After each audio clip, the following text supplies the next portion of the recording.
Ini ada dua macam doa, dan dua-duanya ada di dalam suratul Fatihah. Doa ibadah yang isinya memuji Allah tanpa meminta. Doa ibadah memuji Allah tanpa meminta, tidak ada permintaan. Contoh, Alhamdulillahi Rabbil Alamin. Apa permintaannya? Tidak ada. Cuman artinya apa? Memuji Allah. Segala puji bagimu ya Allah. Dan tidak ada kata yang terindah daripada kata Alhamdu, karena Alhamdu sudah mewakili semua segala pujian. Artinya jamaah sekalian, kalau ada di antara kita yang tidak faham cara yang terbaik memuji Allah, tidak hafal kata-kata yang panjang dan indah, tidak hafal Asmaul Husna, aku ingin memuji Allah, cukup satu kata, Alhamdulillahi Rabbil Alamin, mewakili segala pujian. Makanya kata ini sangat luar biasa. Kalau diartikan dalam bahasa Arab, segala puji bagimu ya Allah, artinya semua pujian bagimu ya Allah, segalanya. Makanya disebut kata itu doa ibadah, karena isinya memuji Allah tapi tidak meminta, tidak meminta apa-apa. Doa yang kedua, doa masalah, yang isinya memohon sesuatu. Memohon sesuatu. Contoh, ihdinas siratal mustaqim. Itu kan ada permintaan. Makanya disebutkan doa masalah. Layaknya setiap kita berdoa diawali dengan doa ibadah, baru masuk kepada doa masalah. Itu adab, tata cara doa. Jangan langsung baru berdoa, ya Allah ampuni ya Allah. Puji dulu, karena Allah senang mendengar pujian hamba. Allah senang. Buat Allah senang dulu, baru minta. Dan itu sudah dibuktikan oleh suratul Fatihah. Makanya saya selalu berkata, bagi orang awam yang tidak bisa berdoa, tidak mampu doa, tidak hafal doa, atau tidak memfahami bagaimana bisa berdoa, dia cukup membaca Al-Fatihah mewakili semua doa. Karena isinya doa ibadah ada, memuji Allah tanpa meminta, dan juga ada isinya doa masalah. Boleh enggak saya baca Al-Fatihah supaya anak saya mendapatkan hidayah, supaya anak saya disembuhkan oleh Allah, supaya saya dapat jodoh, supaya saya diberikan kemudahan? Doa. Al-Fatihah mewakili semua doa bagi orang yang tidak faham doa atau tidak bisa berdoa.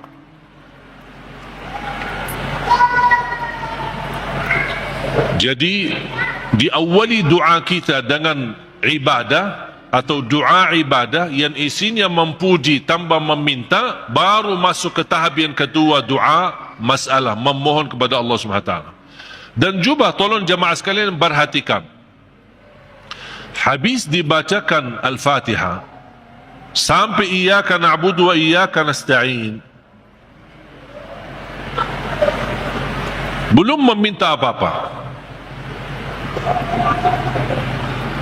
Kita memuji Allah, mengagungkan Allah, memuliakan Allah. Kemudian kita mengaku sebagai hamba Allah dengan kita ikrarkan iyyaka na'budu, itu hakmu ya Allah, dan kami memohon pertolongan. Dan pertama permohonan bertolongan kepada Allah, dan yang terbaik pertolongan yang kita mohonkan kepada Allah adalah minta hidayah kepada jalan yang lurus. Jemaah sekalian, ayat Al-Fatihah disusun itu betul-betul rapi, tidak sembarangan kata-kata yang terpilih. termasuk meminta hidayah.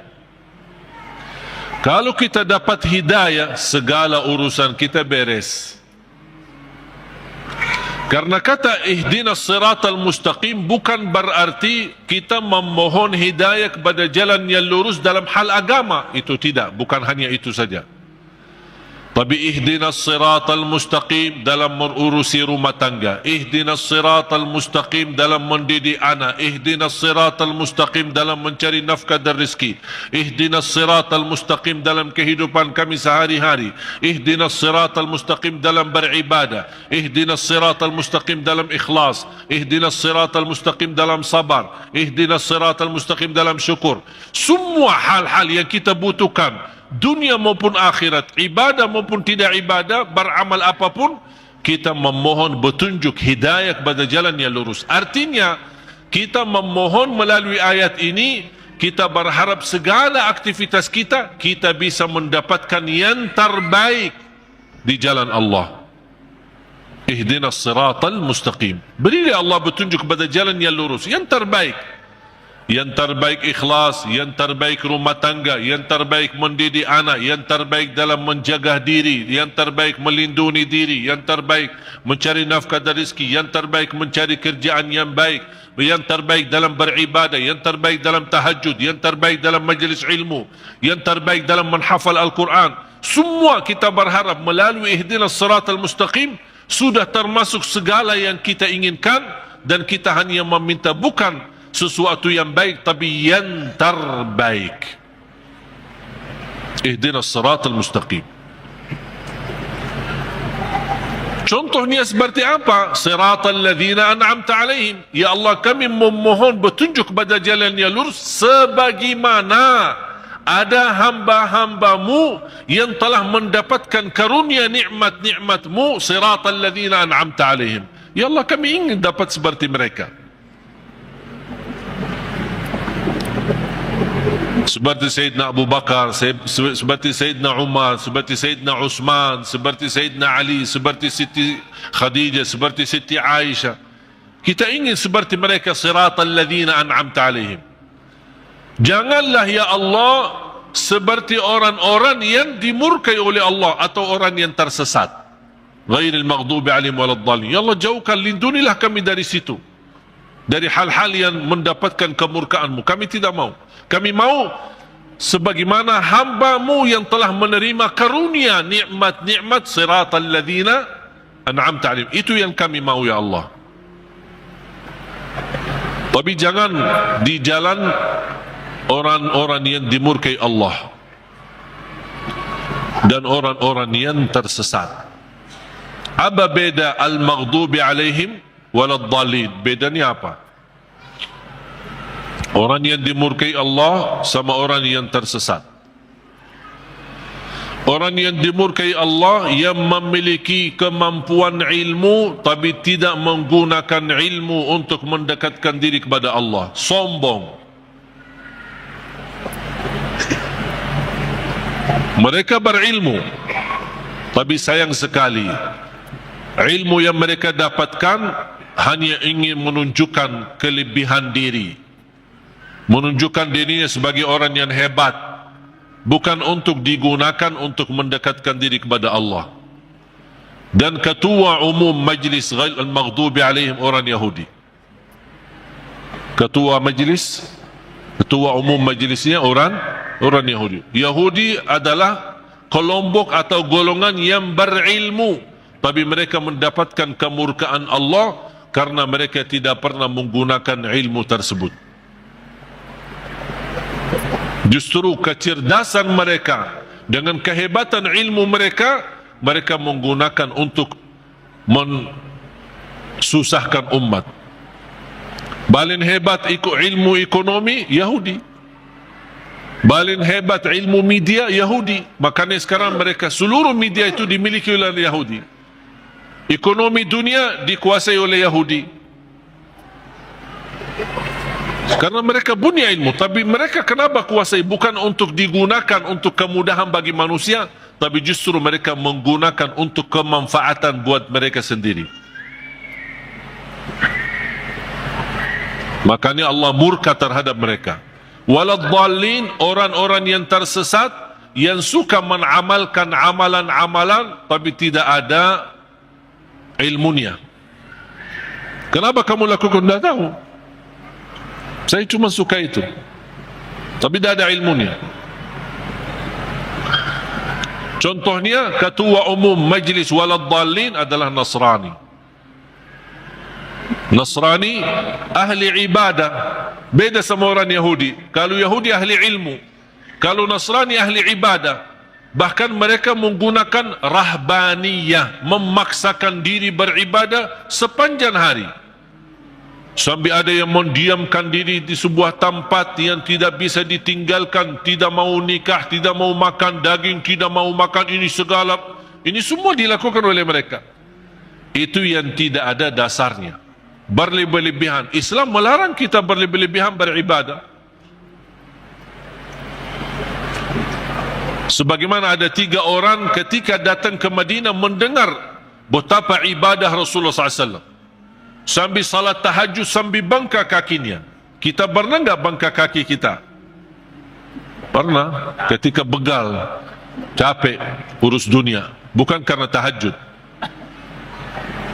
Bagaimana Rasulullah SAW puasanya, gimana Rasulullah SAW tahajudnya, gimana Rasulullah SAW ibadahnya. Ada 3 orang mendengar berita-berita. Sambil mereka merasa, aduh, kalau Nabi Muhammad begitu luar biasa ibadah ini, gimana kita? Sambil ada di antara mereka yang berkata, kalau memang begitu ibadah Rasulullah SAW, saya akan berpuasa, tidak akan buka. Artinya mau berpuasa setiap hari, sepanjang hayatnya, sepanjang hidupnya. Bukan tidak makan sama sekali, tetap makan, tapi maksudnya setiap hari mau puasa sambil mati. Yang satu lagi kata orang, saya akan tahajud, tidak akan tidur. Yang ketiga berkata, saya tidak akan nikah. Karena dia merasa terhina, atau merasa dirinya rendah, atau merasa dirinya tidak ada artinya dibanding ibadah Rasulullah SAW. Kalau Rasul saja yang diampuni Allah begitu luar biasa hebat ibadahnya, aku merasa malu, ya sudah saya tidak mau nikah. Mengapa? Agar saya kosongkan waktu saya untuk beribadah, mendekatkan diri kepada Allah. Ada di antara mereka yang di riwayat lain disebutkan, saya tidak mau makan daging. Berita ini, percakapan mereka ini, berbicaraan mereka ini sampai ke telinga Rasul. Rasul naik mimbar. Ma balu aqwamin, menapa ada kaum atau berkataan seperti ini? Inni la atqakum lillah wa akhsyakum lah. Aku yang paling takwa kepada Allah dan paling takut kepada Allah. Aku tahajud dan tidur, aku puasa dan buka puasa, aku makan daging atau juga nikah. Rasul menceritakan, ini semua tidak akan menghalangi kita kalau kita mau bersungguh-sungguh beribadah. Itu yang disebutkan kata rahbaniyah yang sering dilakukan oleh Nasrani. Makanya kita memohon petunjuk pada jalan yang lurus, tapi jangan sampai kepada jalan yang dimurkai Allah atau jalan yang tersesat. Kami tidak mau punya ilmu tapi tidak pernah gunakan ilmu untuk mendekatkan diri kepada Allah. Saya tidak mau juga beramal tanpa ilmu, karena saya khawatir nanti jadi orang yang tersesat. Amin. Allahumma terima. Ya Allah, mohon diterima.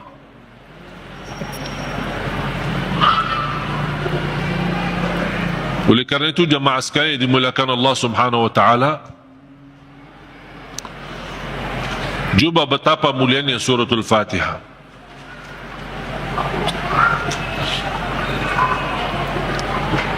Saya hanya menyampaikan sejarah singkat. Saya belum membahas sejarah detail. Mulai dari Bismillahirrahmanirrahim, mulai dari Alhamdu, bagaimana, kenapa ada Al, dan apa arti daripada Al, kenapa terpilih Alhamdulillahi Rabbil Alamin menjadi ayat yang pertama. Ada juga berbeda pendapat Bismillahirrahmanirrahim adalah ayat yang pertama. Makanya kalau sebagian ulama menganggap Bismillahirrahmanirrahim ayat yang pertama, makanya dijahar dalam salatnya. Makanya kita perhatikan rata-rata Al-Quran itu selalu Bismillahirrahmanirrahim. Al-Fatihah ada ayat nomor 1. Dibandingkan Bismillah di surah yang lain tidak ada angka. Betul? Karena itu berbeda pendapat antara ulama. Apakah Bismillah itu salah satu ayat dari suratul Fatihah atau tidak? Walaupun sebagian besar memilih Bismillah salah satu dari surat Al-Fatihah, sebagian besar. Sebab ayat suratul Fatihah ini Bismillah, apakah ayat pertama atau tidak, muncullah persoalan yang kedua, apakah boleh jahar atau tidak.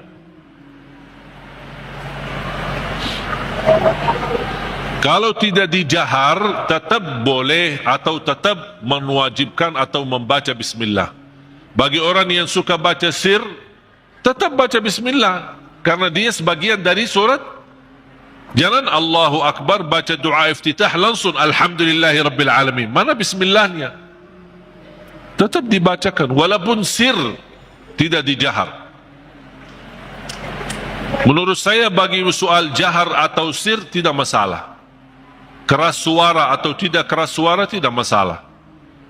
Bagi saya tidak masalah.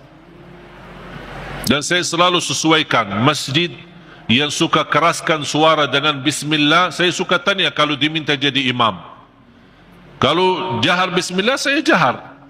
Kalau disirkan, tidak dikeraskan, saya tidak keraskan. Kunut subuh, kalau dia masih baki kunut subuh dan saya diminta jadi imam, saya baki kunut subuh. Kalau masih tidak baki kunut subuh, saya tidak baki kunut subuh. Saya tidak suka maksa.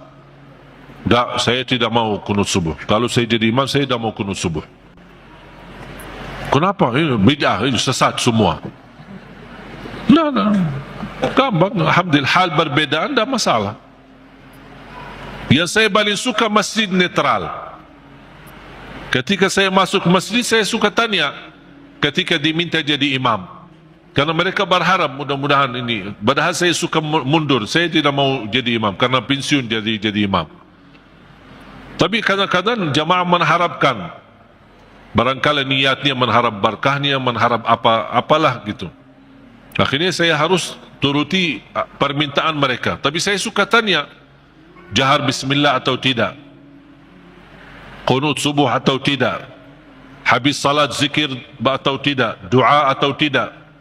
Bisa disesuaikan, karena ini semua hal berbeda pendapat. Saya suka masjid netral. Ketika saya tanya, bebas. Mau jahar boleh, tidak jahar boleh, kunut boleh, tidak kunut boleh, bebas kami, tidak masalah. Kita ikuti imam, yang penting kita salat. Dan itu yang kita perlukan, masjid yang netral, tidak fanatik, supaya kita bisa bersama-sama.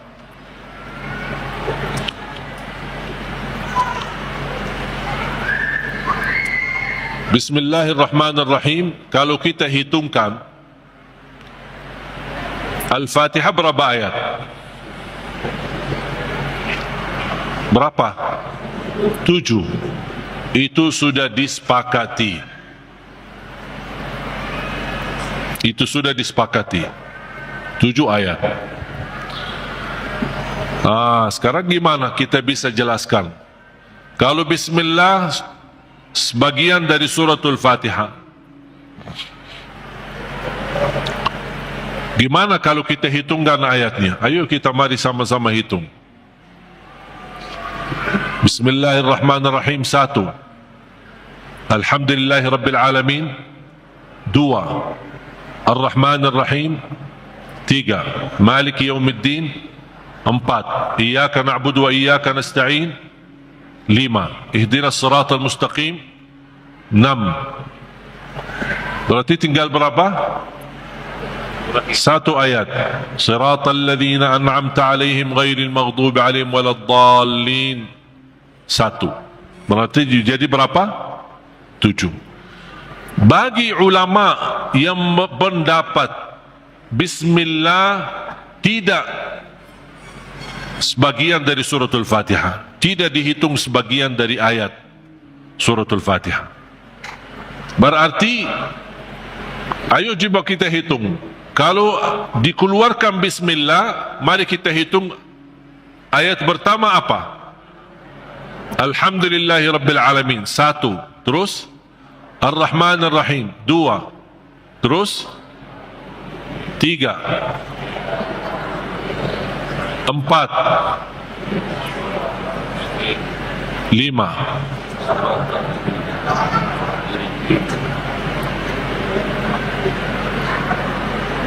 Bukan 1. Siratal ladzina an'amta 'alaihim ghairil maghdubi 'alaihim waladdallin, 1. Berarti berapa? 6. Terus 7-nya mana? Siratal ladzina an'amta 'alaihim putus ghairil maghdubi 'alaihim. Ulama yang menganggap Bismillah tidak sebagian dari ayat suratul Fatihah, Siratal ladzina an'amta 'alaihim, stop, 1 ayat. Itu yang menjadi yang ke-6. Ghairil maghdubi 'alaihim waladdallin, yang ke-7.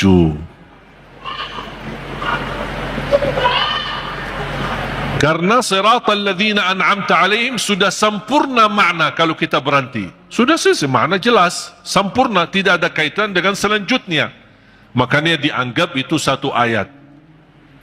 Walaupun rata-rata Al-Quran yang kita lihat semuanya tidak ada angka di situ kan? Karena apalagi yang di Madinah yang menuliskan Al-Quran ini, salah satu ulama namanya Syekh Uthman Taha, penulis Al-Quran di kota Madinah, dia mengikut mazhab Imam Syafi'i. Makanya dia menuliskan Bismillah ayat nomor pertama.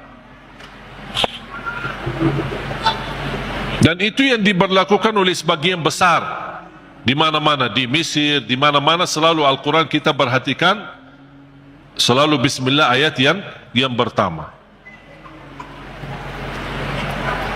Yang saya ingin sampaikan, yang kita sudah fahami, Al-Fatihah 7 ayat. Jahar Bismillah, tidak jahar Bismillah itu tidak masalah. Yang penting kita bisa memperhatikan bacaan-bacaan kita, khususnya suratul Fatihah. Kalau bisa berlahan-lahan, bertahap-tahap, tidak sambungkan ayatnya, karena kita ingin menhayati, berdialog dengan Allah Subhanahu wa Ta'ala. Sudah jelas? Oleh karena itu jamaah sekalian, mari kita sama-sama belajari dalami suratul Fatihah, surah yang paling agung di dalam Al-Quran,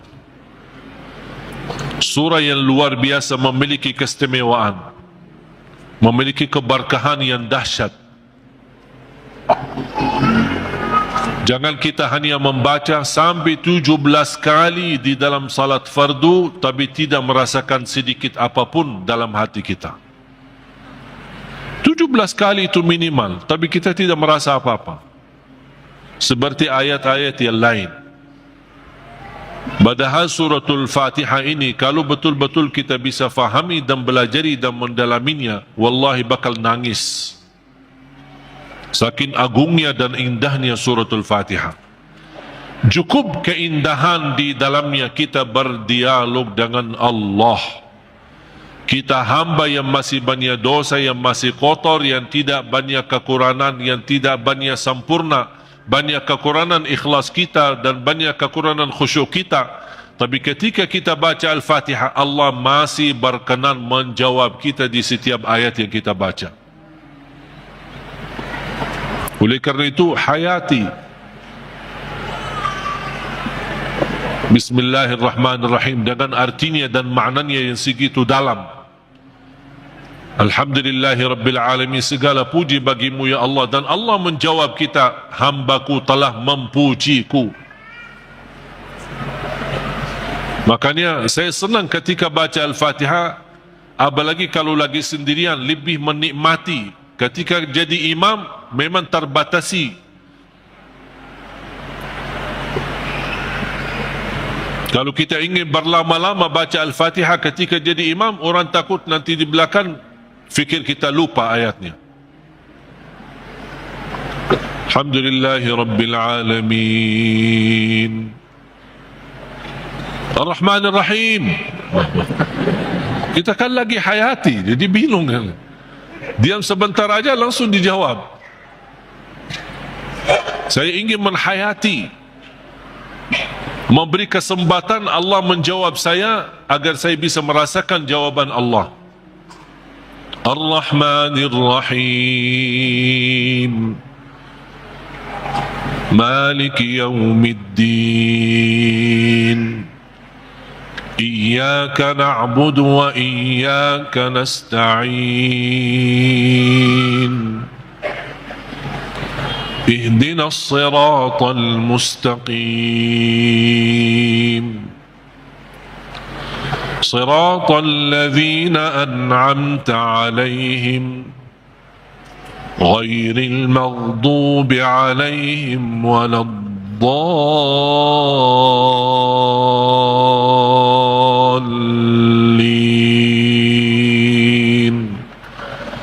آمين. Amin sama seperti baca Yasin. Gimana baca Yasin? Yasin. Gitu? Betul? Gimana? Yasin. Gimana baca Yasin? Yasin. Amin. Kita sering waladhdallin, amin. Apalagi anak-anak, amin. Yasin. Sebagaimana dijelaskan oleh Imam Ibnu Katsir rahimahullah dalam tafsirnya. Mudah-mudahan pertemuan ini kita kupas walaupun sedikit dari suratul Fatihah. Mudah-mudahan insyaAllah menjadi bahan ilmu buat kita untuk ke depan kita bisa menghayati dan bisa dalam membaca suratul Fatihah di dalam salat maupun di luar salat, kita bisa merasa tersuntuh hati kita. Kalau Al-Fatihah ini bisa nyambung ke hati kita, itu subhanallah luar biasa. Alhamdulillah, itulah tadi kajian yang indah dari guru kita Al-Maghfurulahu Syekh Ali Jaber. Semoga menjadi amal jariah beliau dan diberikan tempat yang mulia di sisi Allah Subhanahu wa taala. Amin amin ya rabbal alamin. Wassalamualaikum warahmatullahi wabarakatuh.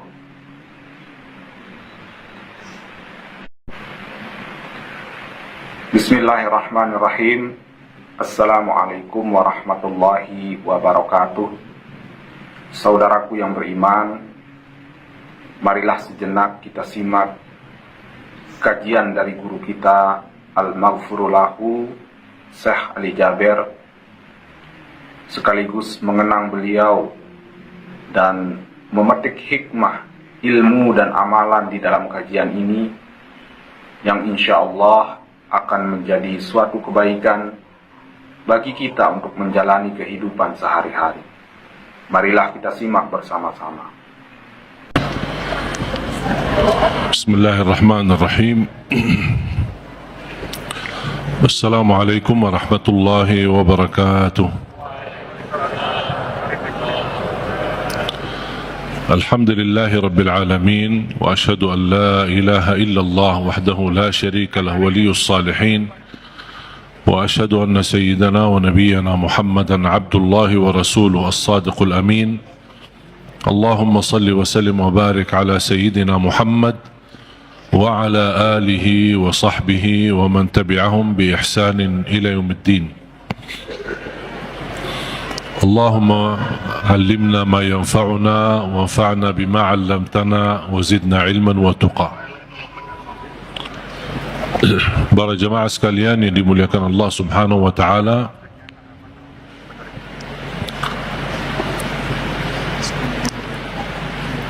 Begitu luar biasa kemuliaan Al-Quran untuk kita.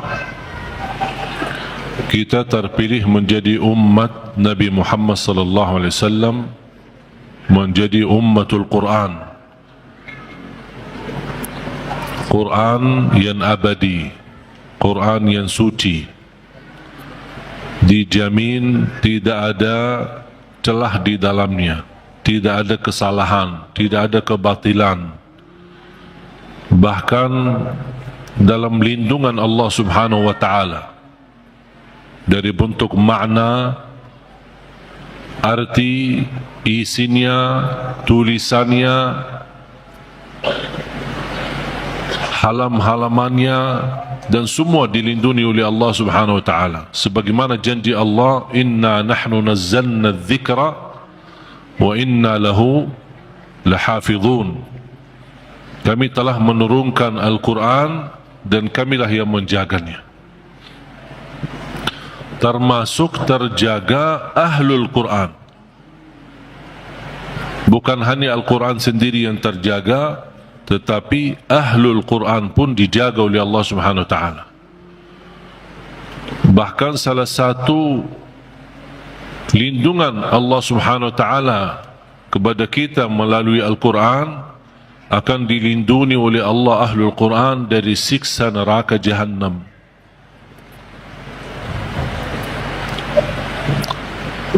Artinya, kalau ada seorang ahlul Quran tapi masih berlaku dosa maksiat,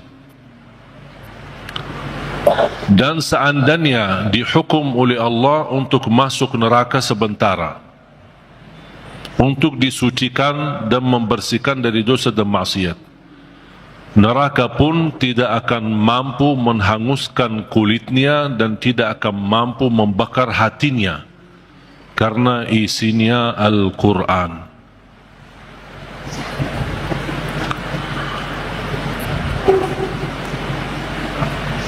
Banyak kelebihan Al-Quran untuk kita.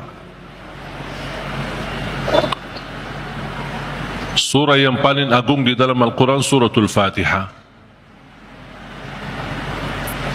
Ayat yang paling agung di dalam Al-Quran ayat Al-Kursi. Suratul Fatihah, kalau boleh saya artikan dialog sama Allah, berdialog dengan Allah. Setiap satu ayat kita baca, Allah jawab kita. Makanya disunnahkan kalau kita baca Suratul Fatihah, jangan disambungkan ayatnya. Setiap ayat berhenti. Sebagaimana dijelaskan oleh Siti Aisyah radhiyallahu anha, karena Rasulullah SAW idza qara'a al-Fatihah kana yufassiruha tafsira. Ketika Rasulullah SAW membaca suratul Fatihah, seperti dia mentafsirkan suratul Fatihah, saking pelan-pelan dan bertahap-tahap membaca ayat-ayatnya suratul Fatihah, menunjukkan beradab sama Allah Subhanahu wa taala, kehormatan, karena dia sedang berdialog dengan Allah melalui bacaan suratul Fatihah. Sebagaimana Rasulullah SAW bersabda di hadis yang diriwayatkan Imam Tirmizi, hadis itu hadis qudsi, qasamtu as-salata baini wa baina 'abdi nisfain. Aku telah membagikan salat antaraku dan hambaku, kata Allah, menjadi dua bagian. Dan yang dimaksud kata as-salat di hadis ini adalah suratul Fatihah.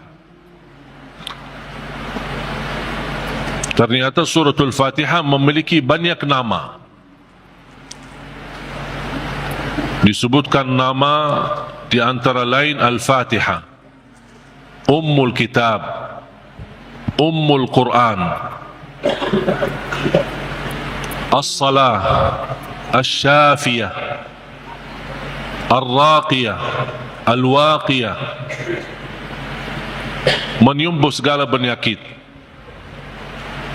melindungi dari segala bahaya, gangguan, godaan. Bahkan bisa menjadi ruqyah. Orang yang tidak fahami ruqyah dan sulit mencari orang yang meruqyahi, lebih baik kita ruqyah diri sendiri. Sering orang bertanya, saya tidak faham ayat-ayat ruqyah, cukup dengan suratul Fatihah. Suratul Fatihah sudah mewakili semua ayat-ayat untuk meruqyah diri sendiri.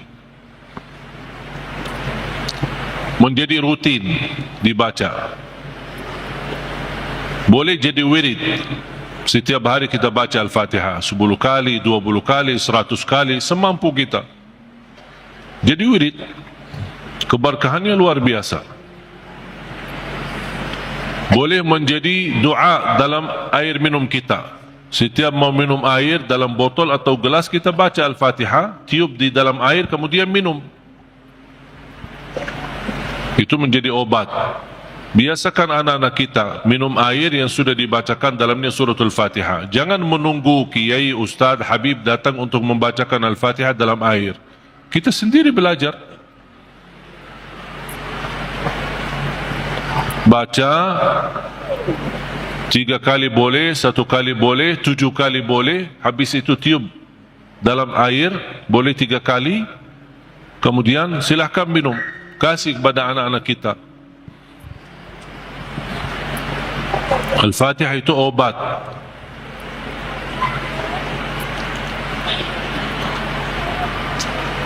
Tidak sah salat seorang kalau tidak baca Al-Fatihah. Artinya kalau kita lagi salat sendiri, munfarid, pas di rakaat yang kedua kita sadar, pas rakaat pertama, aduh saya lupa baca Al-Fatihah. Gimana solusinya? Rakaat yang kedua jadi rakaat yang pertama. Rakaat yang pertama hangus, anggap belum salat. Itu cara Islam. Tidak ada cara aku lupa suratul Fatihah, ya udah aku berhenti, aku ulang. Tidak ada di dalam Islam begitu. Yang ada dalam hukum fikih, rakaat pertama tertinggal suratul Fatihah, rakaat yang kedua dijadikan rakaat pertama. Rakaat yang pertama hangus. Sebelum salam, sujud sahwi 2 kali. Tapi sahwi tidak mencukupi atau menggantikan rukun yang kita tinggalkan. Ada istilah rukun, ada istilah wajib.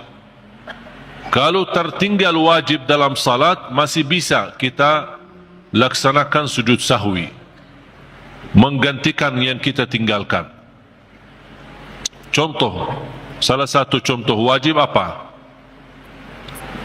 Apa wajib? Kalau dalam salat wajib, baca Al-Fatihah rukun.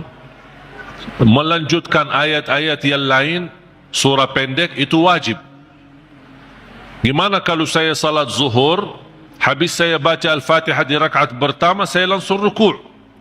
Berarti apa yang tertinggal? Bacaan ayat kan? Surah pendek tertinggal. Hukum surah pendek sesudah Al-Fatihah wajib di dalam salat fardu. Sunnah di dalam salat sunnah. Artinya apa? Kalau saya lakukan salat sunnah, boleh enggak saya hanya baca Al-Fatihah kemudian langsung ruku'? Boleh. Tidak harus baca ayat-ayat yang lain. Itu di salat sunnah. Tapi di salat wajib, rakaat pertama, rakaat yang kedua, Al-Fatihah rukun, dan kewajibannya dilengkapi dengan wajib baca ayat, walaupun 1 ayat. Walaupun 1 ayat, tidak harus 1 surah. 1 ayat kemudian langsung ruku'. Boleh. Amma yatasaalun, Allahu Akbar. 1 ayat. Itu sudah mencukupi melaksanakan yang wajib. Mau lebih banyak lagi ya bebas. Gimana kalau saya lupa habis baca Al-Fatihah pas saya salat wajib di rakaat pertama atau rakaat yang kedua? Kadang-kadang terjadi, namanya kita lagi salat ada terganggu fikiran, kehilangan khusyuk. Pas habis saya baca Al-Fatihah, Allahu Akbar, saya ruku'. Pas di dalam ruku', aduh saya belum baca ayat-ayat pendek. Di dalam hukum fikih tidak boleh kita balik. Tidak ada kata mundur dalam salat. Untuk membacakan baru rukuk lagi, tidak ada. Teruskan salatnya, rukuk, sujud, sampai mau selesai. Sebelum salam, sujud sahwi 2 kali. Tidak ada istilah sujud sahwi 1 kali. 2 kali sujud sahwi. Kenapa sujud sahwi 2 kali? Menggantikan yang wajib yang tertinggal. Itu bisa diwakili atau dicukupi dengan sujud sahwi. Zikir dalam rukuk, zikir dalam sujud, hukumnya wajib. Walaupun ada berbeza pendapat, wajib apakah 1 kali atau 3 kali. Ada yang berkata 1 kali wajib, selebihnya sunnah. Subhana rabbiyal azim 1 kali, sami'allahu liman hamidah, boleh. Tapi kalau mau wajib dan sunnah, ya 3 kali, 5 kali, 7 kali, atau seterusnya sampai imam berdiri dari rukuk. Kalau imam rukuknya panjang, banyak orang yang subhanallahi azim, subhanallahi azim, subhanallahi azim. Kok imam belum bangun dari rukuk? Belum berdiri? Tak usah fikirin imam, teruskan. Teruskan zikirmu sampai imam berkata sami'allahu liman hamidah. Kalau lama, ya berarti kita bebas lama. Tapi tidak boleh doa dalam rukuk. Dalam rukuk tidak boleh doa. Yang boleh doa di dalam sujud. Dan doa itu bebas. Sering saya memperhatikan orang lebih banyak memilih doa panjang di sujud terakhir. Itu bukan berarti tidak boleh doa di setiap sujud. Sujud pertama boleh enggak saya panjang doa? Boleh. Apalagi kalau lagi salat sendiri. Yang tidak boleh berlama-lama sujud ketika kita makmum. Imam sudah Allahu Akbar, kita masih enak-enak sujud. Kita bangun dari sujud, imam sujud lagi.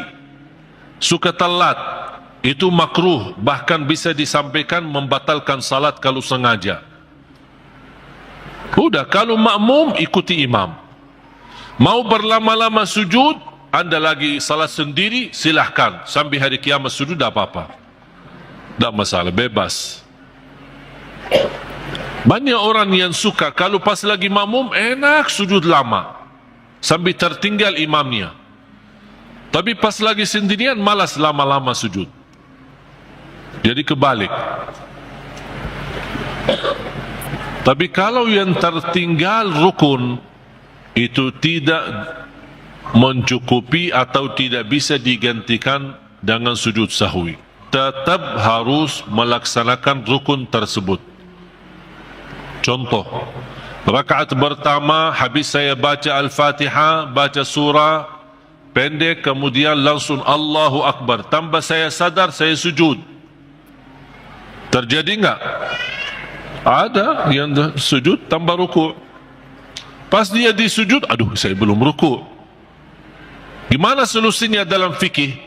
Teruskan salatnya, pas berdiri di rakaat yang kedua, hangus rakaat yang pertama. Rakaat yang kedua dijadikan rakaat pertama. Kalau dari segi hitungan, pasti ada tambahan rakaat kan? Dianggap ada tambahan rakaat. Walaupun ada yang tertinggal di dalamnya satu rukun, itulah yang ditutupi dan diampuni Allah kesalahan tersebut dengan sujud sahwi. Faham? Berarti intinya sujud sahwi tidak mencukupkan atau menggantikan rukun yang tertinggal. Tapi dia boleh menjadi pengganti dengan wajib yang kita tinggalkan. Kalau hal-hal sunnah di dalam salat, kalau kita tinggalkan sunnah, ya tak apa-apa. Tidak perlu diganti sujud sahwi. Contoh sunnah apa? Contoh Habis tahiyat, kan ada salawat. Habis tahiyat ada salawat. Habis salawat ada apa? Bebas doa. Allahumma inni a'udzubika min azabi jahannam wa min azabil qabr wa min fitnatil mahya wal mamat wa min syarri fitnatil masihil dajjal. Itu namanya sunnah. Doa tambahan. Ya muqallibal qulub, boleh. Doa untuk anak-anak kita. Allahumma inni zalamtu nafsi zulman kathira wa la yaghfiru adh-dhunuba illa anta faghfir li min 'indika maghfiratan warhamni innaka antal ghafurur rahim. Ada salah satu doa yang sangat indah sampai dikagumi oleh Rasulullah SAW ketika mendengar seorang sahabat sebelum salam membaca doa tersebut. Sampai kata Rasulullah SAW, qad ghufira lah, qad ghufira lah, qad ghufira lah, sudah diampuni Allah, sudah diampuni Allah, sudah diampuni Allah, sampai 3 kali dibaca doa tersebut. Ini diriwayatkan Imam Abi Daud. Allahumma inni as'aluka bi annaka anta Allah al-wahidul ahad as-samad alladhi lam yalid wa lam yulad wa lam yakul lahu kufuwan ahad an taghfira li dhunubi innaka antal ghafurur rahim. Sudah hafal belum? Saya ulang lagi ya. Allahumma inni as'aluka ya Allah al-ahad as-samad alladhi lam yalid wa lam yulad wa lam yakul lahu kufuwan ahad an taghfira li dhunubi innaka antal ghafurur rahim. Itu dibacakan sebelum salam. Habis tahiyat sebelum salam. Kata Rasulullah, diampuni Allah, diampuni Allah, diampuni Allah sampai 3 kali.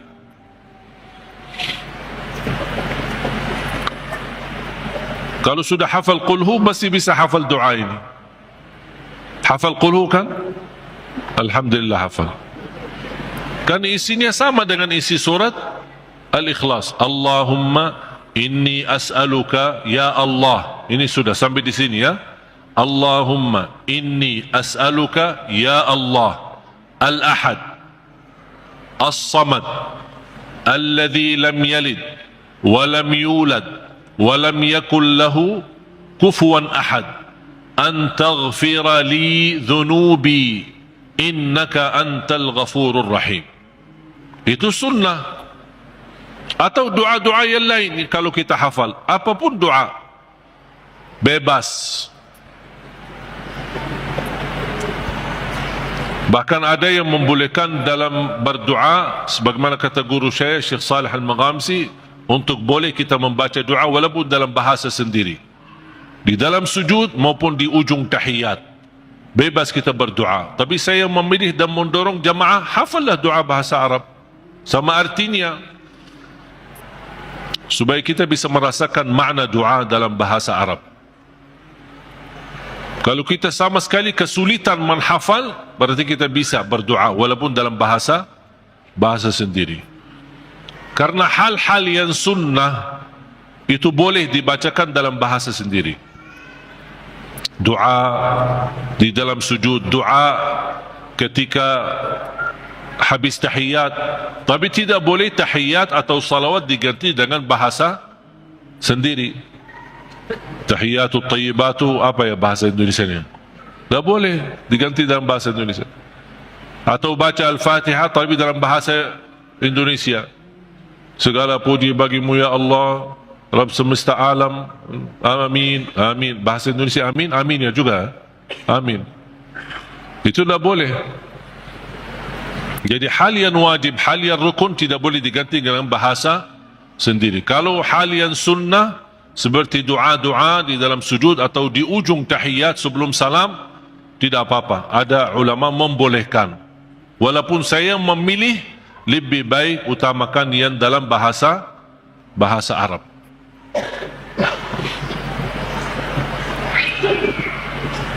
Al-Fatihah sebagai obat menyembuhkan penyakit kita. Ada yang merasa gesak di hati, merasa stres kepalanya, boleh taruh tangan yang kanan di atas kepala dan baca Al-Fatihah. Di atas dada kita baca Al-Fatihah. Itu sungguh subhanallah. Al-Quran sebenarnya seluruh Al-Quran, seluruh isi Al-Quran itu obat. Qul huwa lilladzina amanu hudan wa shifa. Sungguh Al-Quran itu petunjuk dan obat, menyembuhkan penyakit bagi orang-orang yang beriman. Berarti Al-Quran menyembuh penyakit hanya berlaku bagi orang yang beriman. Yang tidak beriman tidak berlaku.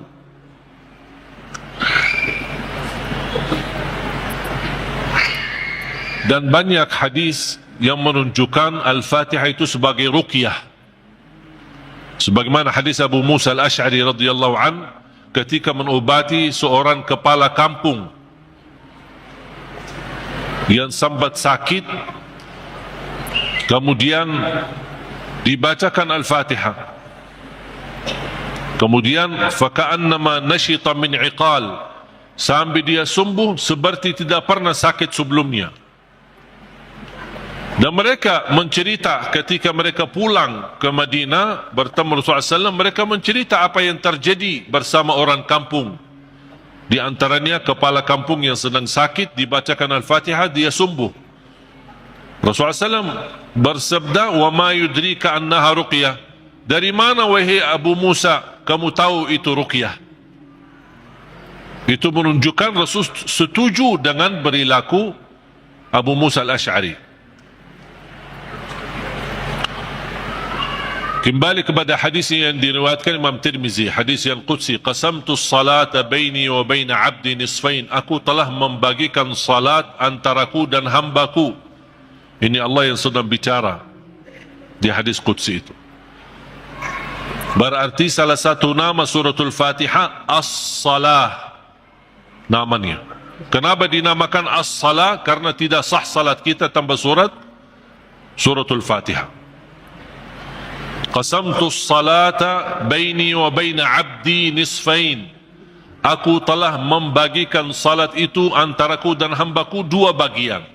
Fa idza qara'a abdi alhamdulillahi rabbil alamin qala Allah hamadani abdi.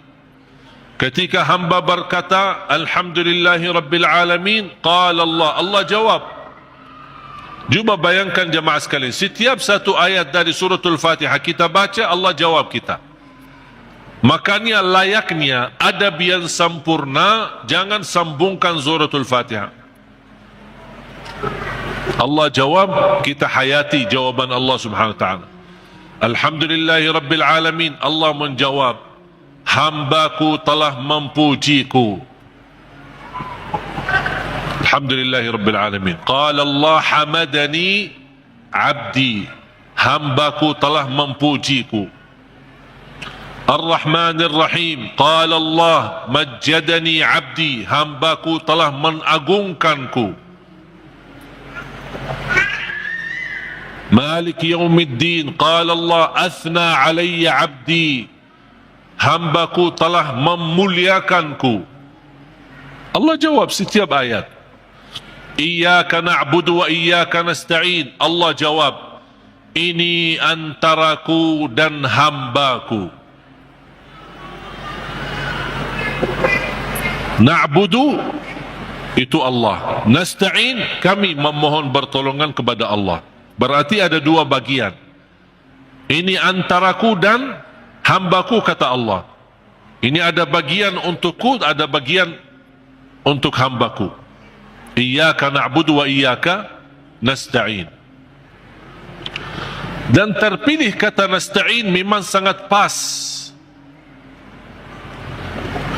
Kenapa tidak terpilih iyyaka na'budu wa iyyaka natawakkal? Iyyaka na'budu wa iyyaka nasbir. Iyyaka na'budu wa iyyaka nu'min. Kenapa terpilih kata nasta'in? Karena kita tidak mampu menyempurnakan ibadah sebagai hak Allah tanpa pertolongan dari Allah. Berarti cocok kata nasta'in. Imam Ibnul Qayyim membuat satu buku gara-gara kalimat ini, Iyyaka na'budu wa iyyaka nasta'in.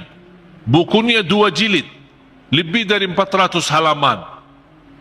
Hanya membahas Iyyaka na'budu wa iyyaka nasta'in. Madarijus salikin fi manazili Iyyaka na'budu wa iyyaka nasta'in. Sudah ada dalam bahasa Indonesia. Atau silahkan, kalau keberatan membeli bukunya mungkin mahal, bisa anda download di Google, Syekh Google. Buka nama bukunya Madarijus Salikin fi manazili Iyyaka na'budu wa iyyaka nasta'in. Selain buku ini yang sangat bagus yang dimiliki oleh Imam Ibnul Qayyim, buku yang kedua adalah Zadul Ma'ad. Zadul Ma'ad.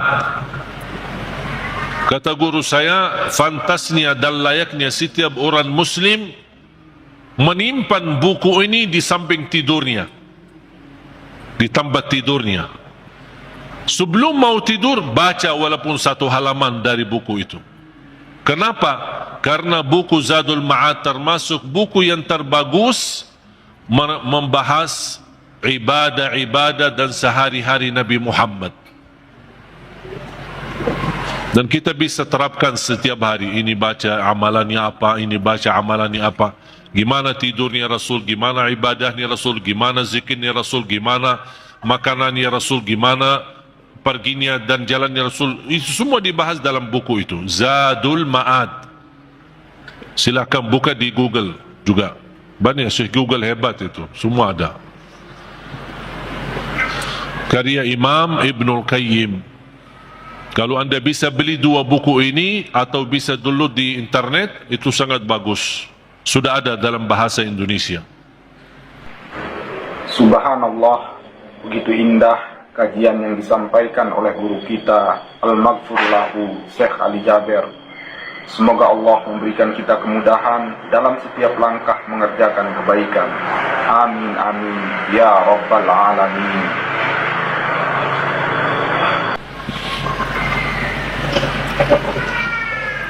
Iyyaka na'budu wa iyyaka nasta'in. Qala Allah, ini antaraku dan hambaku, dan apapun yang hambaku minta aku berikan. Coba gimana jawaban Allah? Iyyaka na'budu wa iyyaka nasta'in, ini antaraku dan hambaku. Apapun hambaku meminta aku berikan. Habis itu apa yang diminta oleh hamba? Minta apa? Ihdinas siratal mustaqim. Tetap Allah masih jawab, ini untuk hambaku. Ihdinas siratal mustaqim. Siratal ladzina an'amta alaihim. Allah jawab, ini untuk hambaku. Ghairil maghdubi alaihim waladdallin, ini untuk hambaku. Artinya Allah kabulkan doanya, karena ini doa. Makanya kita tutupi amin. Apa arti amin? Allahumma stajib, ya Allah mohon diterima. Itu makna amin. Mohon ya Allah, terima permohonan kami. Allah menjawab, ini untuk hambaku. Artinya Allah jawab dan kabulkan doa kita. Makanya ketika kita baca Al-Fatihah, kita merasakan berdialog dengan Allah. Dan suratul Fatihah, 2 macam doa ada di dalamnya. Ada 2 macam doa. Doa ibadah dan doa masalah.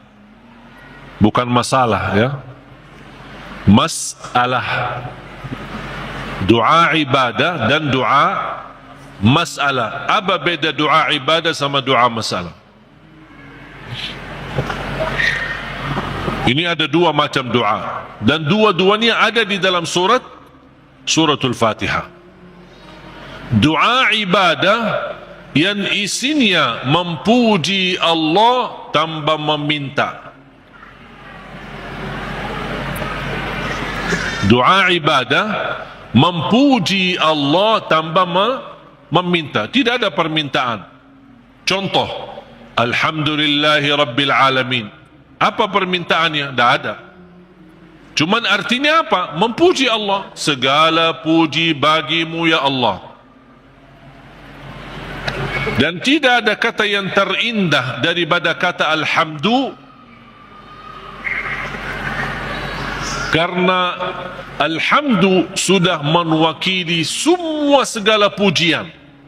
Artinya jemaah sekalian, kalau ada di antara kita yang tidak faham cara yang terbaik memuji Allah, tidak hafal kata-kata yang panjang dan indah, tidak hafal Asmaul Husna, aku ingin memuji Allah, cukup satu kata, Alhamdulillahi Rabbil Alamin, mewakili segala pujian. Makanya kata ini sangat luar biasa. Kalau diartikan dalam bahasa Arab, segala puji bagimu ya Allah, artinya semua pujian bagimu ya Allah, segalanya. Makanya disebut kata itu doa ibadah, karena isinya memuji Allah tapi tidak meminta. Tidak meminta apa-apa. Doa yang kedua, doa masalah, yang isinya memohon sesuatu. Memohon sesuatu. Contoh, ihdinas siratal mustaqim. Itu kan ada permintaan. Makanya disebutkan doa masalah. Layaknya setiap kita berdoa diawali dengan doa ibadah, baru masuk kepada doa masalah. Itu adab, tata cara doa. Jangan langsung mau berdoa, ya Allah ampuni ya Allah. Puji dulu. Karena Allah senang mendengar pujian hamba. Allah senang. Buat Allah senang dulu, baru minta. Dan itu sudah dibuktikan oleh suratul Fatihah. Makanya saya selalu berkata, bagi orang awam yang tidak bisa berdoa, tidak mampu doa, tidak hafal doa, atau tidak memfahami bagaimana bisa berdoa, dia cukup membaca Al-Fatihah mewakili semua doa. Karena isinya doa ibadah ada, memuji Allah tanpa meminta, dan juga ada isinya doa masalah. Boleh enggak saya baca Al-Fatihah supaya anak saya mendapatkan hidayah, supaya anak saya disembuhkan oleh Allah, supaya saya dapat jodoh, supaya saya diberikan kemudahan? Doa. Al-Fatihah mewakili semua doa bagi orang yang tidak faham doa atau tidak bisa berdoa.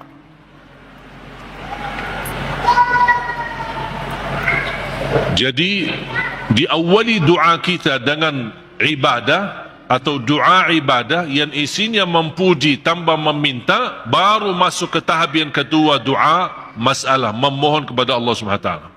Dan juga tolong jemaah sekalian perhatikan, habis dibacakan Al-Fatihah sampai iyyaka na'budu wa iyyaka nasta'in, belum meminta apa-apa. Kita memuji Allah, mengagungkan Allah, memuliakan Allah.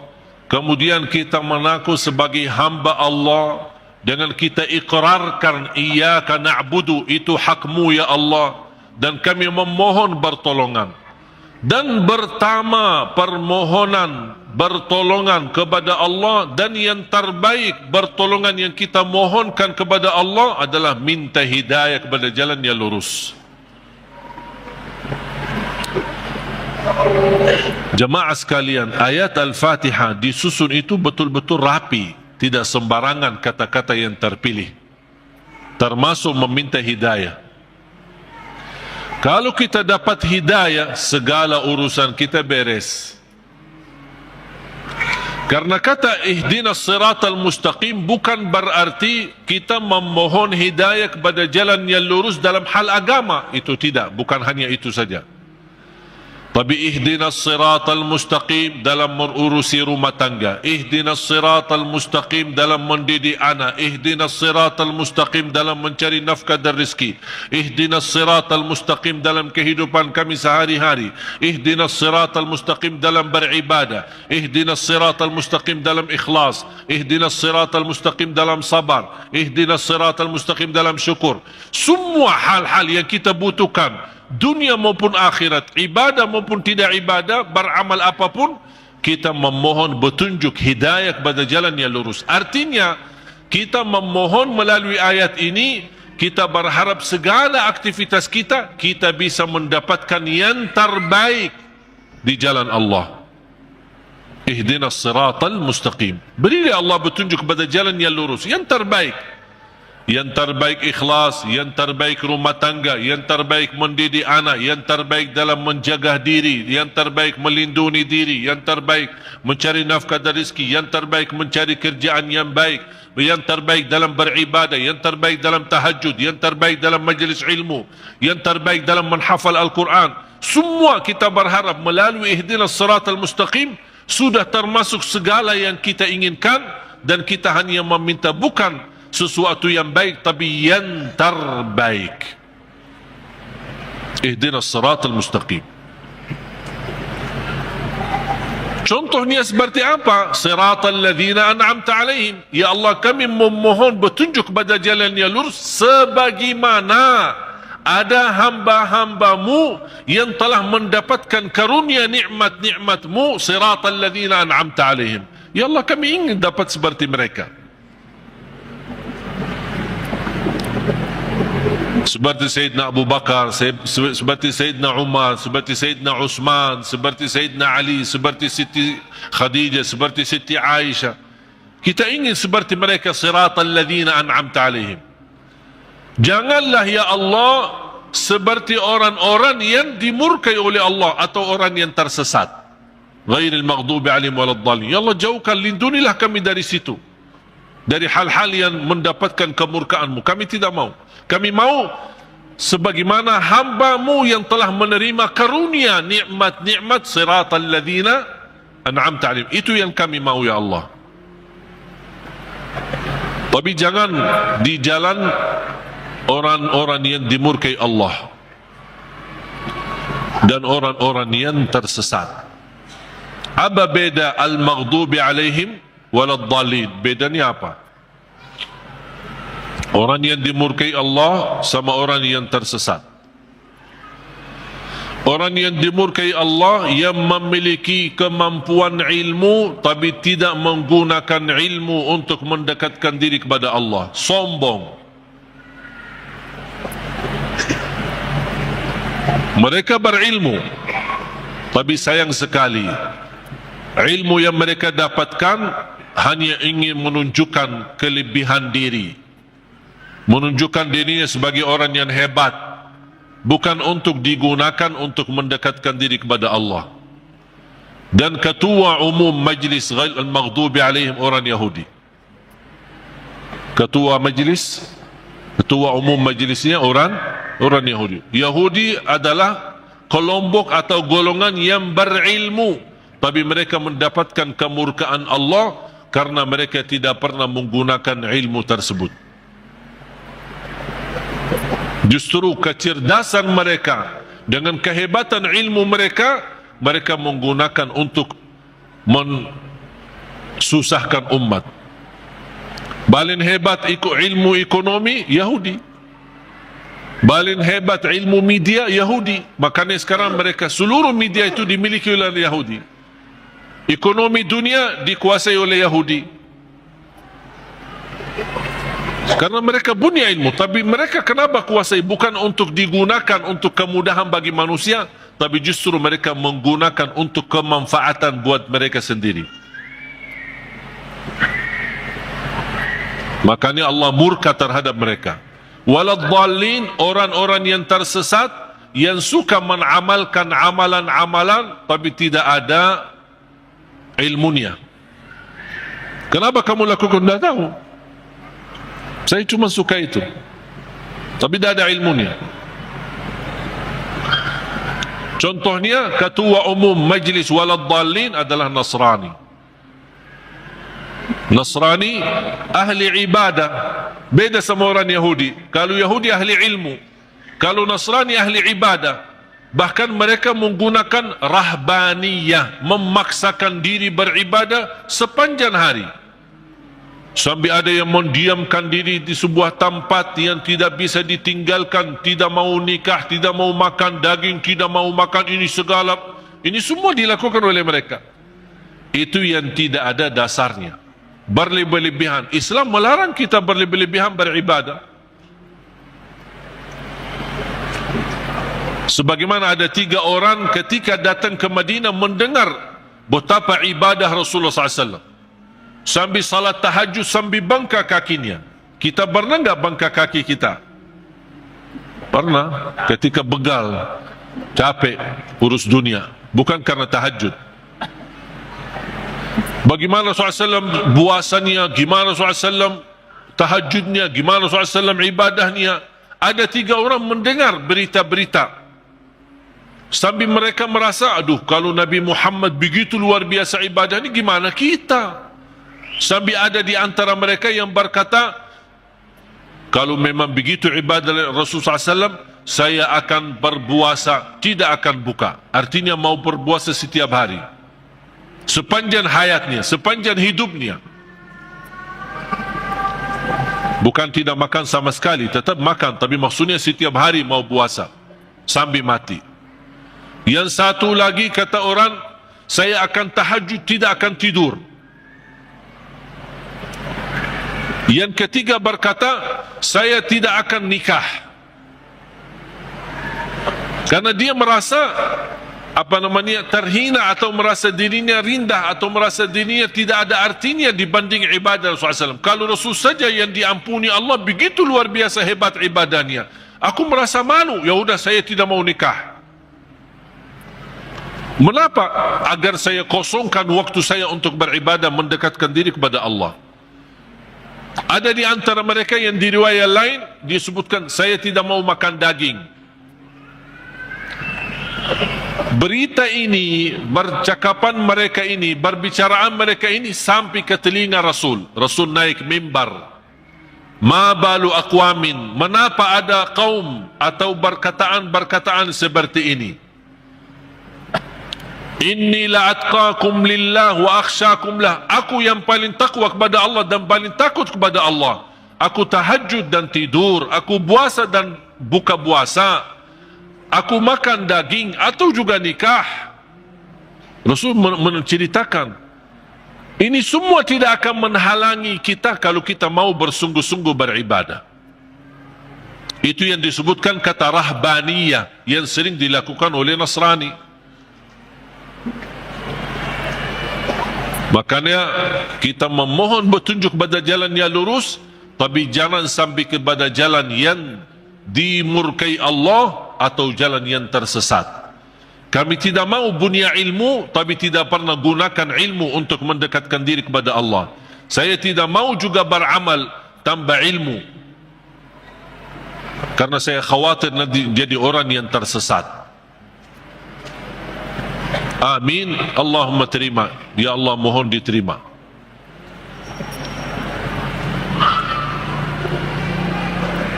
Oleh karena itu jemaah sekalian dimuliakan Allah Subhanahu wa taala, coba betapa mulianya suratul Fatihah.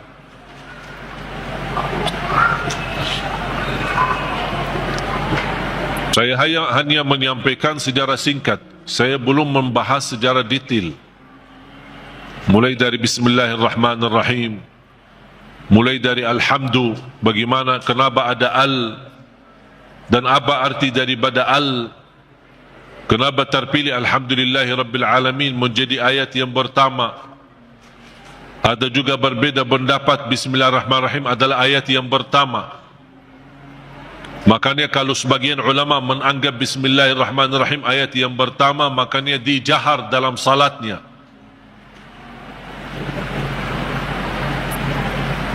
Makanya kita perhatikan rata-rata Al-Quran itu selalu Bismillahirrahmanirrahim. Al-Fatihah ada ayat nomor 1. Dibandingkan Bismillah di surah yang lain tidak ada angka. Betul? Karena itu berbeda pendapat antara ulama. Apakah Bismillah itu salah satu ayat dari suratul Fatihah atau tidak? Walaupun sebagian besar memilih Bismillah salah satu dari surat Al-Fatihah, sebagian besar. Sebab ayat suratul Fatihah ini Bismillah, apakah ayat pertama atau tidak, muncullah persoalan yang kedua, apakah boleh jahar atau tidak. Kalau tidak dijahar, tetap boleh atau tetap mewajibkan atau membaca Bismillah. Bagi orang yang suka baca sir, tetap baca Bismillah, karena dia sebagian dari surat. Jangan Allahu Akbar baca doa iftitah langsung Alhamdulillahi Rabbil Alamin. Mana Bismillahnya?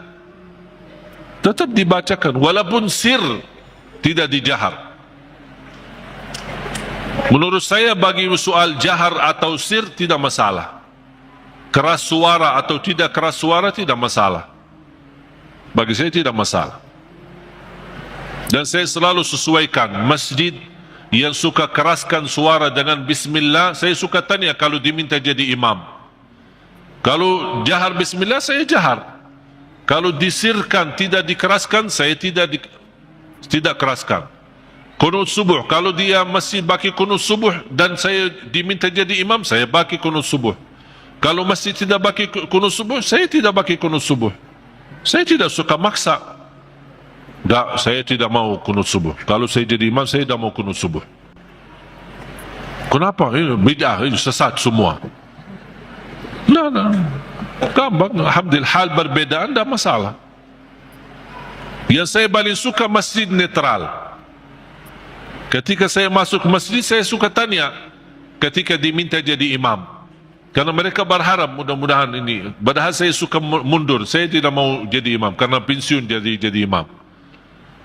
Tapi kadang-kadang jamaah mengharapkan, barangkali niatnya mengharap berkahnya, mengharap apalah gitu.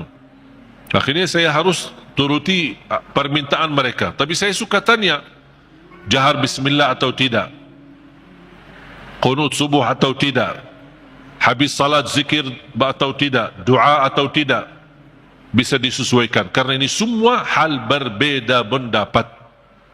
Saya suka masjid netral. Ketika saya tanya, bebas. Mau jahar boleh, tidak jahar boleh, kunut boleh, tidak kunut boleh, bebas kami. Tak masalah. Kita ikuti imam. Yang penting kita salat. Dan itu yang kita perlukan, masjid yang netral, tidak fanatik, supaya kita bisa bersama-sama.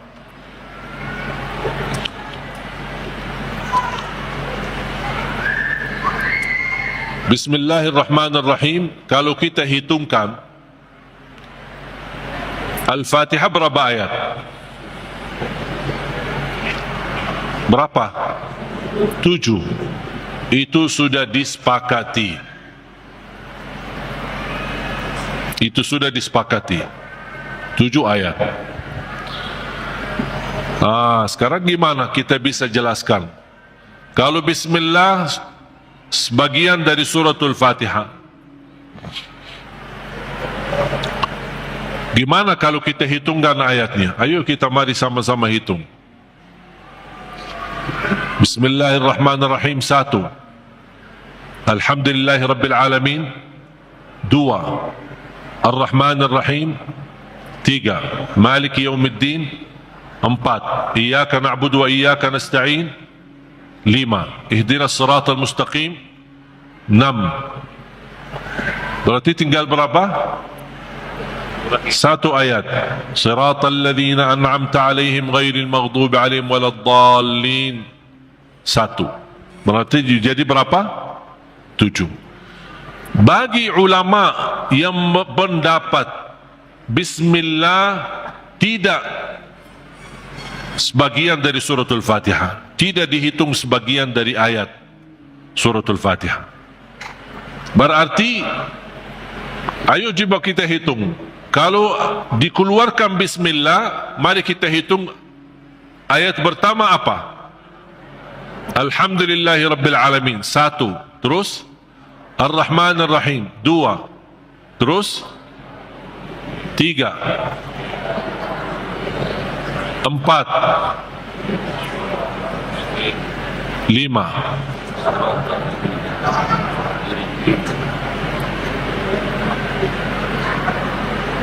Ini kan 1. Siratal ladzina an'amta 'alaihim ghairil maghdubi 'alaihim waladdallin. 1. Berarti berapa? 6. Terus 7-nya mana? Siratal ladzina an'amta 'alaihim putus ghairil maghdubi 'alaihim. Ulama yang menganggap bismillah tidak sebagian dari ayat suratul Fatihah, Siratal ladzina an'amta 'alaihim, stop, 1 ayat. Itu yang menjadi yang ke-6. Ghairil maghdubi 'alaihim waladdallin yang ke-7.